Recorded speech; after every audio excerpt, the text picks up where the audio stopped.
పథకం రావాలనే మేడం గారు చెప్పినట్టు ఆధార్ కార్డ్ చాలా ఇంపార్టెంట్, రేషన్ కార్డ్ చాలా ఇంపార్టెంట్.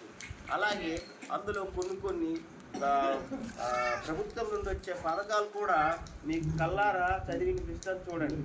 ఆయుష్మాన్ కార్డు అంటే మీరు కొండ తుప్పకి లేకపోతే ఇటుకు పెట్టకి లేకపోతే పత్తికి లేకపోతే వ్యవసాయంకి వెళ్తారు.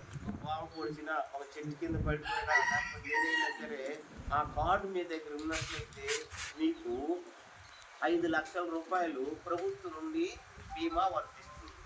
అదే కాలో చెయ్యి అందరూ చక్కగా ఉండాలి, బాగుండాలి. కానీ రేపు ఏం జరుగుతుందో మనం చెప్పలేము కదా.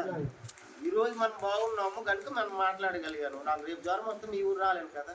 అదే రకంగా ఆ కార్డు అనేది మీకు కేవలం సంవత్సరానికి 12 రూపాయలు మాత్రమే కట్టించుకుంటుంది. అది మీరు సచివాలయంకి వచ్చి మీ ఆధార్ కార్డు పెట్టి మీరు కట్టించుకోవచ్చు. రెండవది పిఎం కిసాన్ కార్డు అంటే ఆల్రెడీ పిఎం కిసాన్ మేడం గారు మీకు పిఎం కిసాన్ డబ్బులు అందుతున్నాయి. ప్రతి సంవత్సరం కూడాను 2000 విడతగా అందుతున్నాయి కదా. మూడవది కేవీసీ కార్డు. ఈ కార్డు ఏంటంటే ఇది చేసుకోవడం వల్ల హెల్త్ డిపార్ట్మెంట్ ఉంటుంది కదా. హెల్త్ డిపార్ట్మెంట్లో మీరు ఎక్కడికైనా వెళ్ళేసరికి మీకు 50% అంటే 25%, 100 రూపాయల్లో 25 రూపాయలు మీరు ఖర్చు పెడితే 75 రూపాయలు అనేది ప్రభుత్వం మీకు ఇస్తుంది. కానీ కార్డు అనేది మీకు కంపల్సరీ మీ దగ్గర కూడా ఉండాలి. పిఎం జన్ యోజన అకౌంట్ అంటే ఏంటి?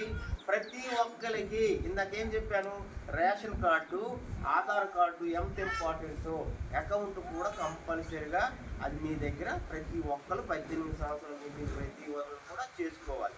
జీరో అకౌంట్ అర్థమైందా? అది ఏ బ్యాంకులోకి వెళ్ళే సరే మీరు చేసుకోవచ్చు. రెండు పెన్షన్ యోజన. మన పీటీసీలోనే చాలామందికి ఆ వయసు వచ్చిన వాళ్ళకి పెన్షన్ రావట్లేదు. అది మీరు ఇప్పుడు దగ్గరుండి ఆ పెన్షన్కి మీరు అప్లై చేసుకోవచ్చు. మీరు అప్లై చేసుకుంటే ఆ లాగిన్ ఓపెన్ అవుతుంది కదా. ఆ లాగిన్ ఓపెన్ అయ్యేటప్పుడు అక్కడ డిఏ గారు మీ అందరికీ ఆన్లైన్ చేస్తారు. అంటే ఇప్పుడు ఏం చేశారు, పెన్షన్ యోజన కింద అందరికీ కూడా అప్పుడేంటి 50 సంవత్సరాలు ఎస్టీకి, 60 సంవత్సరాలు మిగతా కులాలు వాళ్ళకు ఉండేవి.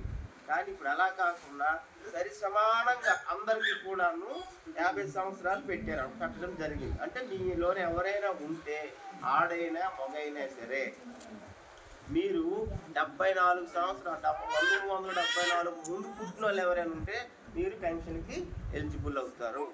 ఆ 1974 ముందు పుట్టిన వాళ్ళు మీరు అక్కడికి వెళ్ళి మీ తాలూకా ఆధార్ కార్డు, రేషన్ కార్డు మీరు తీసుకెళ్ళినట్లయితే అది పెన్షన్కి మీరు ఎలిజిబుల్ చేయడం జరుగుతుంది.